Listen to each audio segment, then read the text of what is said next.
So I've seen a lot of articles recently that are giving you the basic do's and don'ts and must-haves of new spring fashion. And I noticed that the biggest trend amongst them was listing items that you should buy, all of which seem to cost hundreds or even thousands of dollars, which is insane. So as a person who really enjoys putting together outfits, I thought that I might make a video showing you some outfits that I've thrown together for the new spring season and discussing some neat tips and tricks, all while keeping to a very reasonable budget so that you can be left with plenty of spending room for those splurge items that you really just have to have.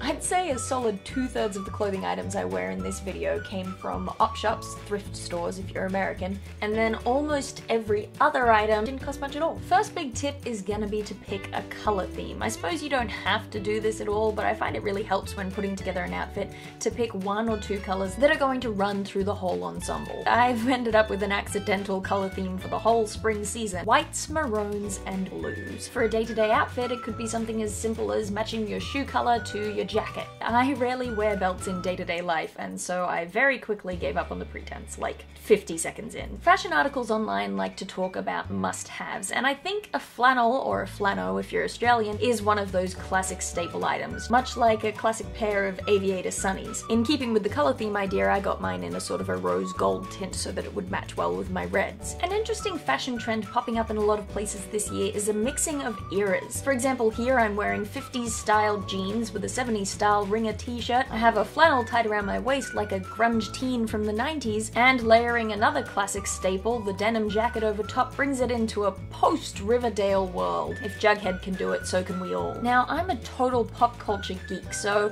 if I'm not wearing a graphic tee to display my nerd pride, I like to do it in badges on my jackets, or pins I suppose you call them in the States. In fact, accessories in general are a great place to display your nerdery proudly. Maybe you wear a Marvel belt, or Batman shoes, or Space Invader earrings. Is it obvious that those are all items that I own? Of course, I also like to take a hint or two from the world of Disney bounding and put together geek-inspired outfits from TV or film. Take this one for example. I've got my op shop blue and white varsity style vest along with a starry white t-shirt from Sports Girl. Add some geeky Star Wars pins to make it really obvious what I'm going for, and suddenly, hey, boom, Star Wars inspired outfit that Carrie Fisher would be proud of. It's a common misconception that you're going to need a whole huge wardrobe in order to get some variation in your outfits, but that's just not true. What you really need are some key items that you can mix and match your other clothes around. Outerwear is great for this. This is a great example of how once you're working within a color theme, you can put together whole outfits just in theory, and they end up looking great. All I knew going in was that this t-shirt was the same kind of maroon red that I've been buying a lot of recently. I had no idea that this outfit was gonna end up being one of my favorites of the day.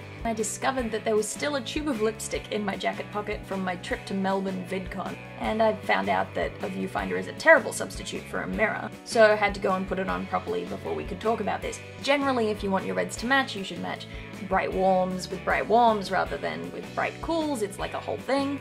Speaking of which, let's break our color theme for a second. Here's my goldy mustard colored t-shirt that I got from an op shop a million years ago. It's one of my plain faves. It is not part of my blue, white, and maroon pattern, but in part, that's what allows me to do things like wear these pink colored sunglasses. You can't see what they really look like, and I can't see anything at all, thanks to the sun for both of those. Generally, I'd recommend that you avoid pairing a pink with reds. The red and yellow of my shoes, the yellow matches the yellow. The placement of red as my dominant accessory color in the other outfits is overthrown, allowing me to wear whatever sunglasses I want. Now let's talk about dressing items up or down. Like I said, this is an op shop shirt, but as you can see, by pairing it with just this clean white leather jacket, also from an op shop, it suddenly becomes a little bit classier. And if I want to class it up even further, and if the weather is cold enough, I might put on this vintage 50s cape that I got off Etsy. Now I'm bringing back the reds with one of my major splurge items from the list. This is the most expensive item that I wear in this video. It cost me $200, and you know what? I think all that saving I did by buying most of the rest of the clothes at op shops was well spent on this cape. These earrings I got from the Getty Villa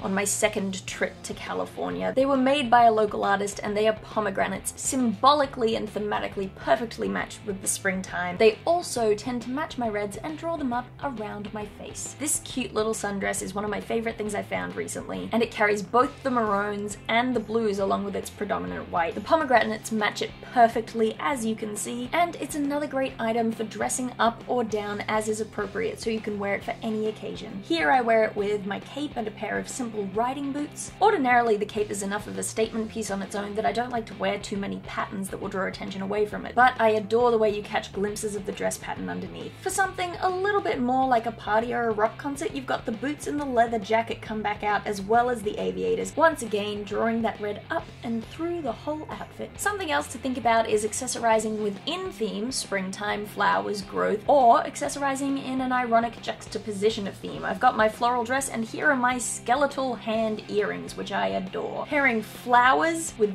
death earrings? What is this craziness? The simple sundress becomes semi-formal if I pair it with this military bolero that I got way back in the day. Or here it is dressed down to be as casual gets, with classic chucks and your staple denim jacket, because a denim jacket goes with everything. In fact, let's play with the idea of the color theme again. This dress is predominantly white, and the faded blue of the denim allows me just enough space to put on these pink sunglasses once again without them clashing. And finally, don't be afraid to move out of your comfort zone. I've never been someone who wears crop tops particularly, but here, as another part of my skeletal outfit collection, I've gone for it. If you want to wear it, wear it. Who cares if it's outside of your current style range? This video was outside of mine, but I had a blast making it, and I hope that you enjoyed watching. Happy spring, everyone.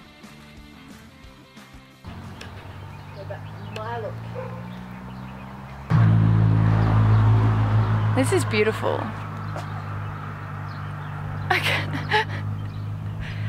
Lookbook, spring 2017.